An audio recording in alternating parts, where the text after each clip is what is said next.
Shukrani sana Esther Mtebe kwa kuweza kutupitisha katika habari za michezo na burudani, na ndivyo ambavyo tunatamatisha habari yetu ya kutwa nzima ya leo. Shukrani za pekee zije kwako wewe ambaye umeweza kufuatilia matangazo yetu. Nikutakie usiku mwema na nikuache na utabiri wa hali ya hewa kwa saa 24 zijazo.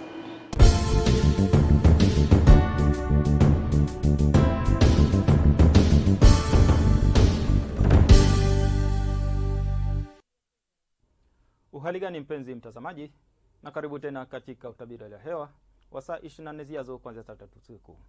Tafadhali ungana nami Ramadhani Omari kutoka Mamlaka ya Hewa Tanzania. Mifumo anga inaendelea kuonyesha viashiria vya mvua katika baadhi ya maeneo hapa nchini, hususan yale ya magharibi mwa nchi yetu, kati mwa nchi kuelekea kusini mwa nchi. Na kwa siku ya leo, maeneo nyanda juu kusini magharibi, kusini mwa mkoa wa Morogoro, mkoa wa Ruvuma, Lindi pamoja na Mtwara yanatarajiwa kuwa na hali ya mawingu kiasi, mvua na ngurumo za radi. Na maeneo mengine nchi yaliyosalia yanatarajiwa kuwa na hali ya mawingu kiasi na makavu kwa ujumla.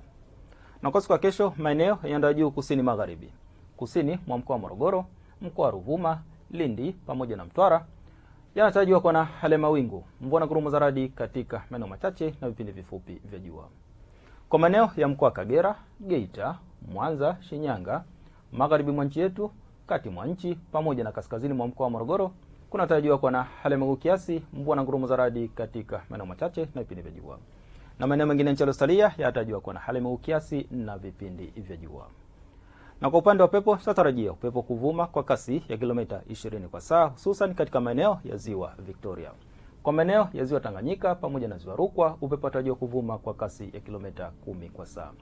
Na maeneo ya Ziwa Nyasa pamoja na pwani yetu ya Bahari ya Hindi, upepo unatarajiwa kuvuma kwa kasi ya kilomita 30 kwa saa. Hali ya bahari pamoja na ziwa inatarajiwa kuwa na mawimbi madogo hadi makubwa kiasi.